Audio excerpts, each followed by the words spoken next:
Good news sa mga motorista. Isang RFID na lamang ang kailangan para sa lahat ng expressway sa Luzon.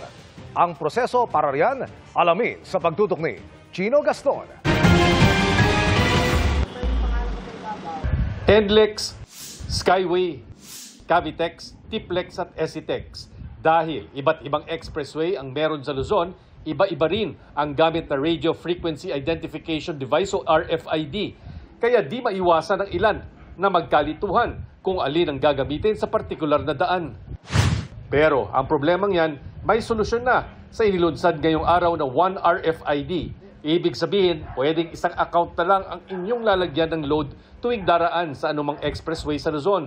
Bunga ito ng kasunduan ng Metro Pacific Tollways at SMC Tollways Corporation, ang dalawang kumpanyang nagmamay-ari ng AutoSweep at EasyTrip RFID systems. Pinasinayaan ganina ni Pangulong Bongbong Marcos ang consolidation ng dalawang Tollways Corporation 8 taon mula nang hiniling ito ng gobyerno. It took us 8 years to get to this point. We are trying to emulate some of the systems that many of us who travel abroad have seen and take public transport have seen that will make things easier for our commuters. Marami sa ating ginagawa ngayon hindi kayang gawin ng pamahalaan lamang. Kaya't natin sinama at humingi ng tulong sa ating mga private sector partner. At masasabi ko naman, kapag tayo humihingi ng tulong sa kanila, hindi pa tayo hinihindian. Natagalan ng interconnection dahil sa ilang issue, pero sa huli ay naplansya rin. Para magamit ang One RFID system, kailangan lang magpakabit ng One RFID sticker. Magtungo lang sa mga RFID installation booths sa mga gas stations o malapit sa mga toll booths sa expressway.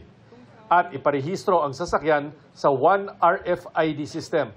Tatanggalin nila ang inyong lumang AutoSweep or EasyTrip RFID at papalitan ng mas bagong sticker na nasa loob ng windshield ikakabit. E paano kung may laman pa ang lumang RFID account? Pwede naman daw ilipat ang load sa bagong account. Optional o hindi raw sa pilitan ang paggamit ng One RFID. Kaya pwede pa rin gamitin ang mga lumang RFID accounts. Sina Edgar Hasmin at Ryan Son, ilan sa mga unang nagpakabit kanina ng One RFID sticker. Maganda na naging isa na lang, less hassle. Hindi ko na iisipin kung baka makalimutan ko na walang load yung isa tapos pumasok ako sa ibang express. Mahalaga yun kasi kumbaga isang card na lang siya, kumbaga hindi siya na magsi-separate at kumbaga yung perang ilalagay doon, mas na siya, kumbaga ang tawag doon, mas tipid na siya.